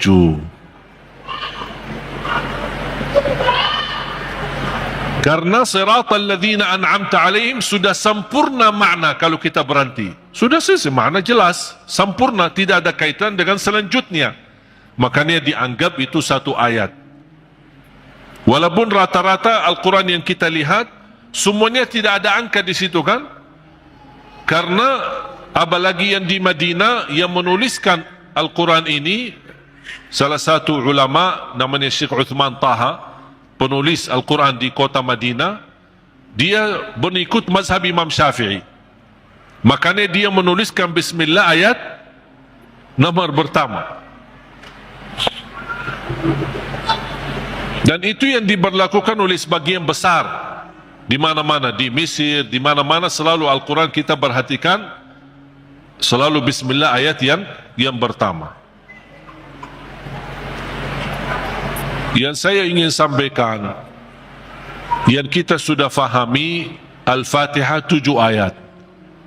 Jahar bismillah, tidak jahar bismillah itu tidak masalah. Yang penting kita bisa memperhatikan bacaan-bacaan kita, khususnya suratul Fatihah. Kalau bisa berlahan-lahan, bertahap-tahap, tidak sambungkan ayatnya, karena kita ingin menhayati, berdialog dengan Allah subhanahu wa ta'ala. Sudah jelas? Oleh karena itu jamaah sekalian, mari kita sama-sama belajari dalami suratul Fatihah, surah yang paling agung di dalam Al-Quran, surah yang luar biasa, memiliki keistimewaan, memiliki keberkahan yang dahsyat. Jangan kita hanya membaca sampai 17 kali di dalam salat fardu, tapi tidak merasakan sedikit apapun dalam hati kita. 17 kali itu minimal, tapi kita tidak merasa apa-apa. Seperti ayat-ayat yang lain. Padahal suratul Fatihah ini, kalau betul-betul kita bisa fahami dan belajari dan mendalaminya, wallahi bakal nangis. Saking agungnya dan indahnya suratul Fatihah. Cukup keindahan di dalamnya kita berdialog dengan Allah. Kita hamba yang masih banyak dosa, yang masih kotor, yang tidak banyak kekurangan, yang tidak banyak sempurna, banyak kekurangan ikhlas kita dan banyak kekurangan khusyuk kita. Tapi ketika kita baca Al-Fatihah, Allah masih berkenan menjawab kita di setiap ayat yang kita baca. Oleh karena itu, hayati Bismillahirrahmanirrahim dengan artinya dan maknanya yang segitu dalam. Alhamdulillahi Rabbil Alamin, segala puji bagimu ya Allah. Dan Allah menjawab kita, hambaku telah memujiku. Makanya saya senang ketika baca Al-Fatihah, apalagi kalau lagi sendirian, lebih menikmati. Ketika jadi imam memang terbatasi. Kalau kita ingin berlama-lama baca Al-Fatihah ketika jadi imam, orang takut nanti di belakang fikir kita lupa ayatnya. Alhamdulillahi Rabbil Alamin. Ar-Rahman Ar-Rahim. Kita kan lagi hayati, jadi bingung kan. Diam sebentar aja langsung dijawab. Saya ingin menhayati, memberi kesempatan Allah menjawab saya agar saya bisa merasakan jawaban Allah. Ar-Rahmanir Rahim, Maliki Yawmiddin, Iyyaka na'budu wa iyyaka nasta'in, Ihdina as-siratal mustaqim, Siratal ladzina an'amta 'alaihim, Ghairil maghdubi 'alaihim waladdallin.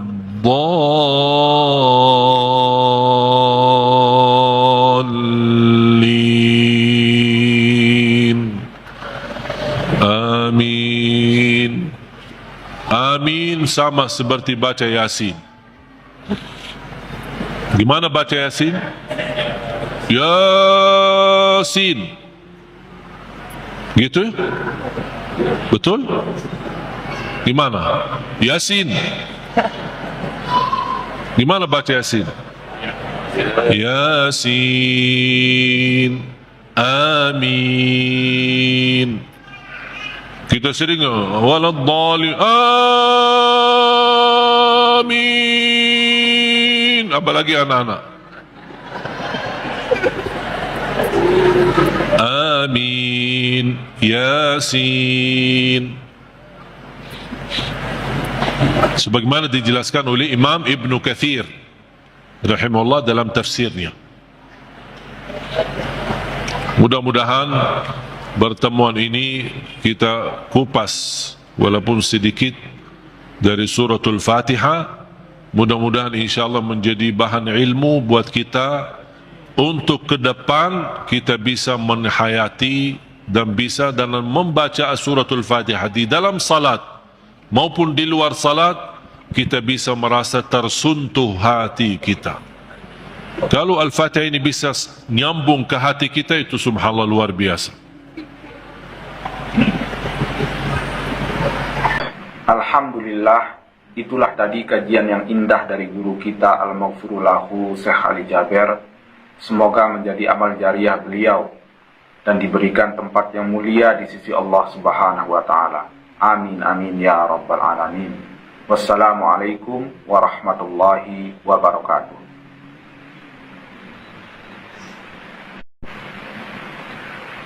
Bismillahirrahmanirrahim. Assalamualaikum warahmatullahi wabarakatuh. Saudaraku yang beriman, marilah sejenak kita simak kajian dari guru kita Al-Maghfurullahu Syekh Ali Jaber, sekaligus mengenang beliau dan memetik hikmah, ilmu dan amalan di dalam kajian ini yang insya Allah akan menjadi suatu kebaikan bagi kita untuk menjalani kehidupan sehari-hari. Marilah kita simak bersama-sama. Bismillahirrahmanirrahim. Assalamualaikum warahmatullahi wabarakatuh.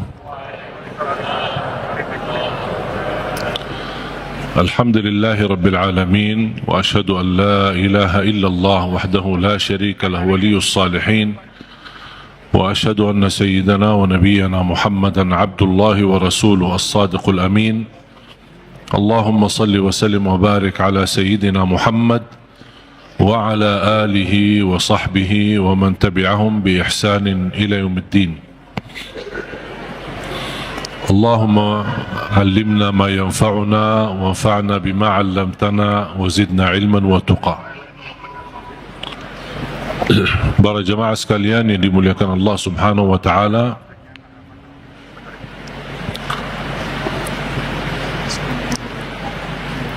begitu luar biasa kemuliaan Al-Quran untuk kita. Kita terpilih menjadi umat Nabi Muhammad sallallahu alaihi wasallam, menjadi ummatul Quran. Quran yang abadi, Quran yang suci, dijamin tidak ada celah di dalamnya, tidak ada kesalahan, tidak ada kebatilan. Bahkan dalam lindungan Allah Subhanahu wa taala dari bentuk makna, arti, isinya, tulisannya, halam-halamannya, dan semua dilindungi oleh Allah Subhanahu wa taala. Sebagaimana janji Allah, "Inna nahnu nazzalna adh-dhikra wa inna lahu lahafizun." Kami telah menurunkan Al-Quran dan kamilah yang menjaganya. Termasuk terjaga ahlul Quran. Bukan hanya Al-Quran sendiri yang terjaga, tetapi ahlul Quran pun dijaga oleh Allah Subhanahu wa taala. Bahkan salah satu lindungan Allah Subhanahu wa taala kepada kita melalui Al-Quran, akan dilindungi oleh Allah ahlul Quran dari siksa neraka Jahannam.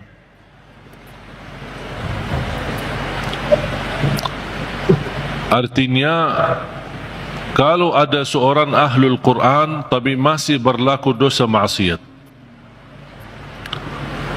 dan seandainya dihukum oleh Allah untuk masuk neraka sementara, untuk disucikan dan membersihkan dari dosa dan maksiat, neraka pun tidak akan mampu menghanguskan kulitnya dan tidak akan mampu membakar hatinya karena isinya Al-Quran.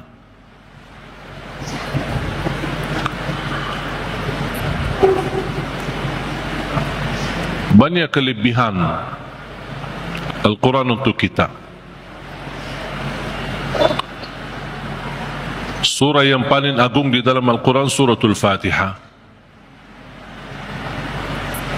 Ayat yang paling agung di dalam Al-Quran ayat Al-Kursi. Suratul Fatihah, kalau boleh saya artikan dialog sama Allah, berdialog dengan Allah. Setiap satu ayat kita baca, Allah jawab kita. Makanya disunnahkan kalau kita baca Suratul Fatihah, jangan disambungkan ayatnya. Setiap ayat berhenti. Sebagaimana dijelaskan oleh Siti Aisyah radhiyallahu anha, karena Rasulullah SAW idza qara'a al-Fatihah kana yufassiruha tafsira. Ketika Rasulullah SAW membaca suratul Fatihah, seperti dia mentafsirkan suratul Fatihah. Saking pelan-pelan dan bertahap-tahap membaca ayat-ayatnya suratul Fatihah, menunjukkan beradab sama Allah Subhanahu wa taala, kehormatan karena dia sedang berdialog dengan Allah melalui bacaan suratul Fatihah. Sebagaimana Rasulullah SAW bersabda di hadis yang diriwayatkan Imam Tirmizi, hadis itu hadis qudsi, qasamtu as-salata baini wa baina 'abdi nisfain. Aku telah membagikan salat antaraku dan hambaku, kata Allah, menjadi dua bagian. Dan yang dimaksud kata as-salat di hadis ini adalah suratul Fatihah. Ternyata suratul Fatihah memiliki banyak nama. Disebutkan nama di antara lain Al-Fatihah, Ummul Kitab, Ummul Quran, As-Salah, As-Syafiyah, Ar-Raqiyah, Al-Waqiyah, menyembuh segala penyakit, melindungi dari segala bahaya, gangguan, godaan, bahkan bisa menjadi ruqyah. Orang yang tidak fahami ruqyah dan sulit mencari orang yang meruqyahi, lebih baik kita ruqyah diri sendiri. Sering orang bertanya, saya tidak faham ayat-ayat ruqyah, cukup dengan suratul Fatihah. Suratul Fatihah sudah mewakili semua ayat-ayat untuk meruqyah diri sendiri. Menjadi rutin dibaca. Boleh jadi wirid. Setiap hari kita baca Al-Fatihah 10 kali, 20 kali, 100 kali, semampu kita. Jadi wirid. Keberkahannya luar biasa. Boleh menjadi doa dalam air minum kita. Setiap mau minum air dalam botol atau gelas, kita baca Al-Fatihah, tiup di dalam air, kemudian minum. Itu menjadi obat. Biasakan anak-anak kita minum air yang sudah dibacakan dalamnya suratul Fatihah. Jangan menunggu kiai, ustaz, habib datang untuk membacakan Al-Fatihah dalam air. Kita sendiri belajar. Baca 3 kali boleh, 1 kali boleh, 7 kali boleh. Habis itu tiup dalam air, boleh 3 kali. Kemudian silahkan minum. Kasih kepada anak-anak kita. Al-Fatihah itu obat.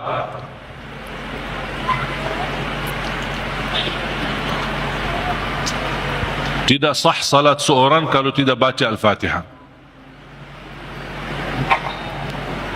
Artinya kalau kita lagi salat sendiri, munfarid, pas di rakaat yang kedua kita sadar, pas rakaat pertama, aduh saya lupa baca Al-Fatihah. Gimana solusinya? Rakaat yang kedua jadi rakaat yang pertama. Rakaat yang pertama hangus, anggap belum salat. Itu cara Islam. Tidak ada cara aku lupa suratul Fatihah, ya udah aku berhenti, aku ulang. Tidak ada di dalam Islam begitu. Yang ada dalam hukum fikih, rakaat pertama tertinggal suratul Fatihah, rakaat yang kedua dijadikan rakaat pertama. Rakaat yang pertama hangus. Sebelum salam sujud sahwi 2 kali.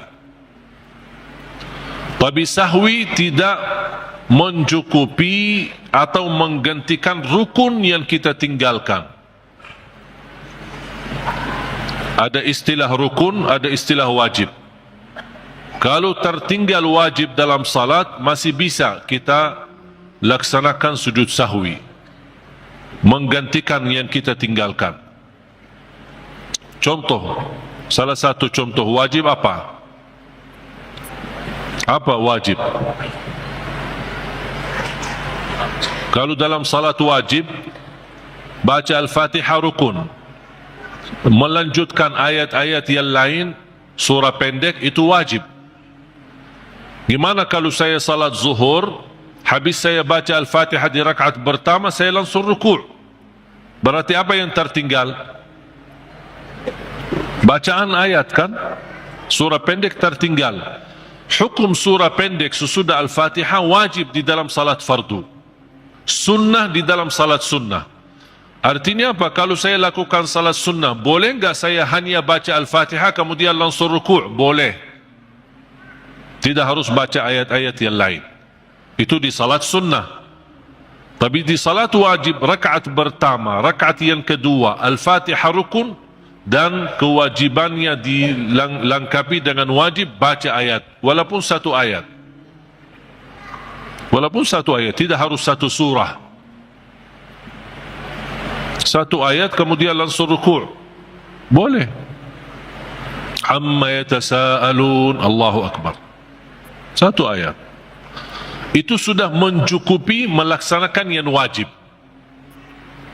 Mau lebih banyak lagi ya bebas. Gimana kalau saya lupa habis baca Al-Fatihah pas saya salat wajib di rakaat pertama atau rakaat yang kedua?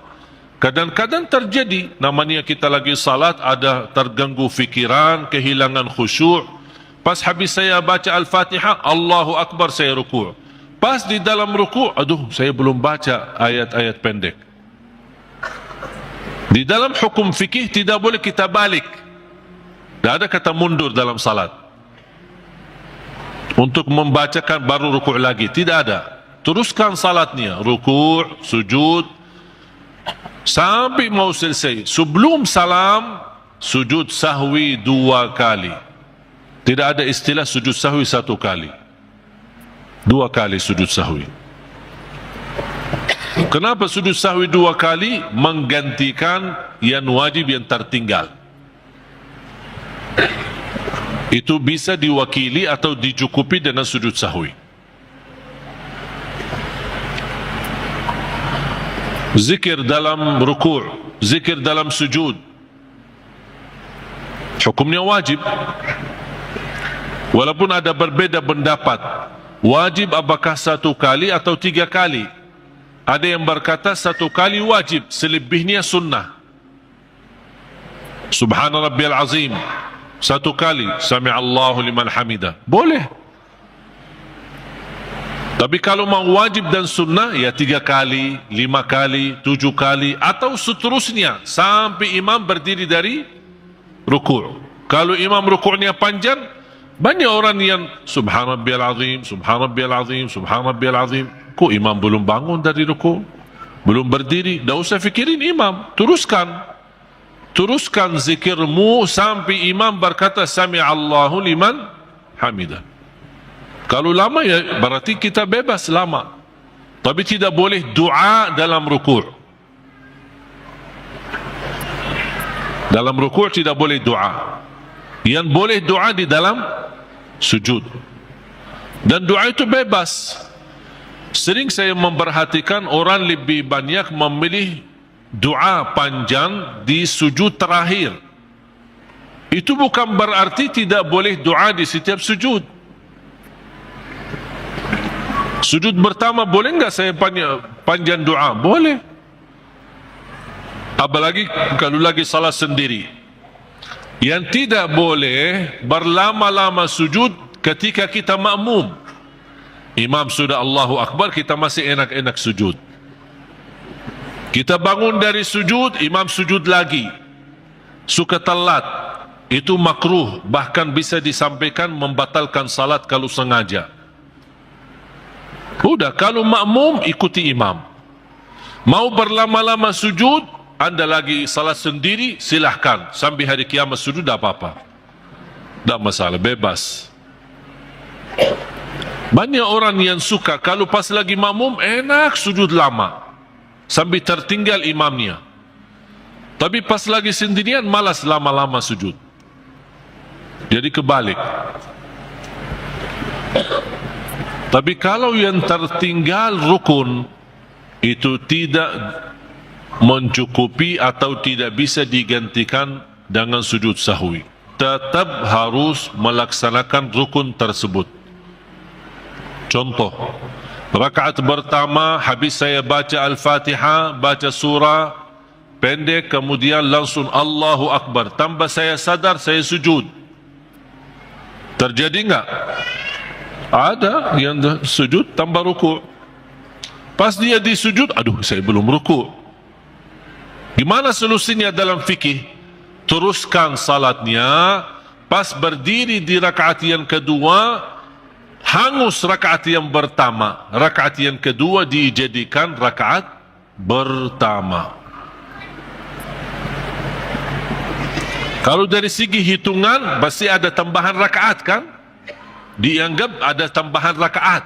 Walaupun ada yang tertinggal di dalamnya 1 rukun, itulah yang ditutupi dan diampuni Allah kesalahan tersebut dengan sujud sahwi. Faham? Berarti intinya sujud sahwi tidak mencukupkan atau menggantikan rukun yang tertinggal. Tapi dia boleh menjadi pengganti dengan wajib yang kita tinggalkan. Kalau hal-hal sunnah di dalam salat, kalau kita tinggalkan sunnah, ya tak apa-apa. Tidak perlu diganti sujud sahwi. Contoh sunnah apa? Contoh, habis tahiyat, kan ada salawat. Habis tahiyat ada salawat. Habis salawat ada apa? Bebas doa. Allahumma inni a'udzubika min azabi jahannam wa min azabil qabr wa min fitnatil mahya wal mamat wa min syarri fitnatil masihil dajjal. Itu namanya sunnah. Doa tambahan. Ya muqallibal qulub, boleh. Doa untuk anak-anak kita. Allahumma inni zalamtu nafsi zulman kathira wa la yaghfiru adh-dhunuba illa anta faghfir li min 'indika maghfiratan warhamni innaka antal ghafurur rahim. Ada salah satu doa yang sangat indah sampai dikagumi oleh Rasulullah SAW ketika mendengar seorang sahabat sebelum salam membaca doa tersebut. Sampai kata Rasulullah SAW, qad ghufiralah, qad ghufiralah, qad ghufiralah, sudah diampuni Allah, sudah diampuni Allah, sudah diampuni Allah, sampai 3 kali dibaca doa tersebut. Ini diriwayatkan Imam Abi Daud. Allahumma inni as'aluka بأنك أنت الله الواحد الأحد الصمد الذي لم يلد ولم يولد ولم يكن له كفوا أحد أن تغفر لي ذنوبي إنك أنت الغفور الرحيم. Sudah hafal belum? Saya ulang lagi ya. Allahumma inni as'aluka Ya Allah Al-Ahad As-Samad Alladhi lam yalid Walam yulad Walam yakun lahu kufuwan ahad An taghfira li Zunubi Innaka antal ghafurur rahim. Itu dibacakan sebelum salam. Habis tahiyat sebelum salam. Kata Rasulullah, diampuni Allah, diampuni Allah, diampuni Allah sampai 3 kali.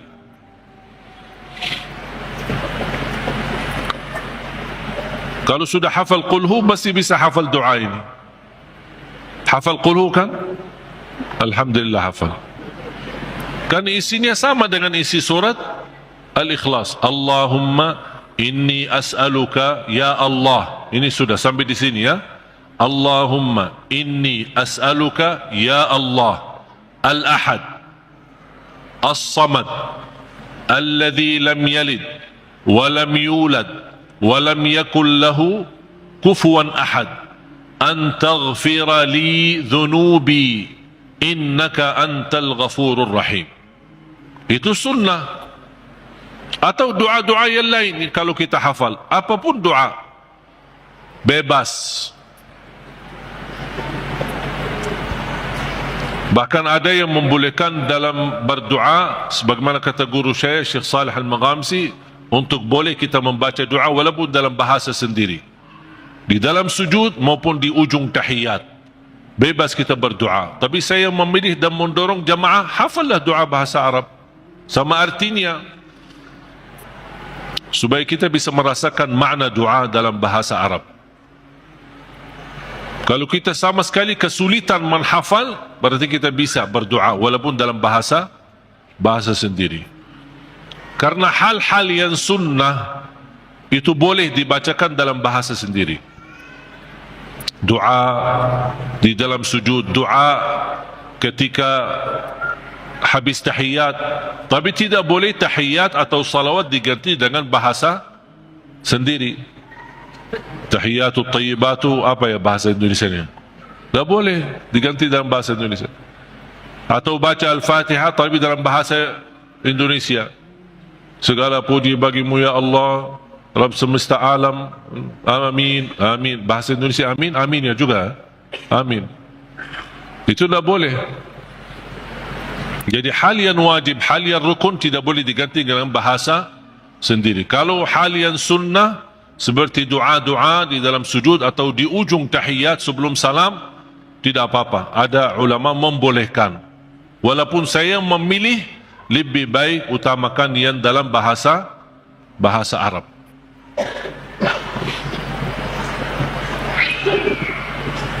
Al-Fatihah sebagai obat menyembuhkan penyakit kita.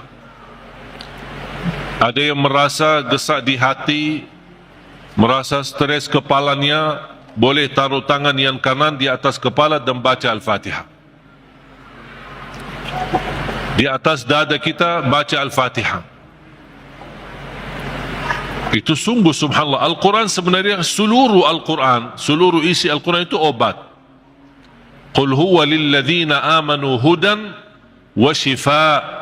Sungguh Al-Quran itu petunjuk dan obat, menyembuhkan penyakit bagi orang-orang yang beriman.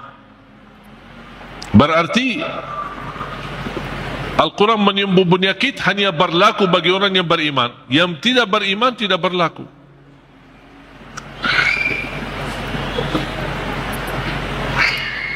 Dan banyak hadis yang